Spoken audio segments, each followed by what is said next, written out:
Патот до среќата е враќање на човекот во природата. Оваа мисла на францускиот филозоф Сартер е мотото на 30-тината планинари од планинарското друштво Голак, за кои нема бариери кога се во прашање планините. Нивниот ентузијазам да освојуваат висини и љубовта кон природните атракции ги вбројува во најактивните планинари во Делчево. Редовно се движиме во природа, значи уживајќи во природните убавини на планината, а со тоа значи се осознаваме и самите себе си како личности. Досега знамето на Македонија, овие планинари го развеале на многу освоени врвови на Балканот. Врвот Мусала, 2925 метри надморска висина на планината Рила во Република Бугарија, најтешкиот врв за искачување на Балканскиот полуостров, тоа е врвот Митикас на планината Олимп во Република Грција.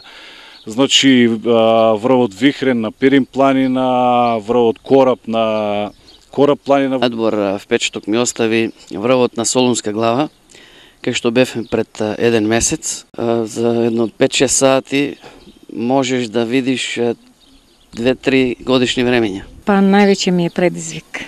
Сакам да планинарим и многу е убаво.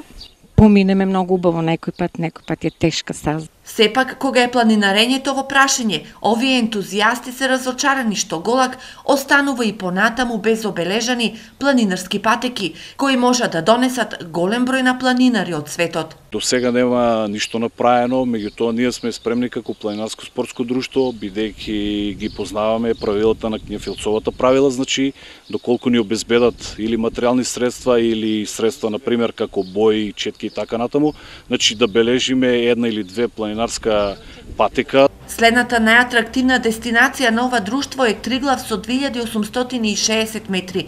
Неговото освојување е најавено за ова лето, но Триглав бара и средства, а како и досега, овие љубители на висините очекуваат поддршка од своите редовни спонзори.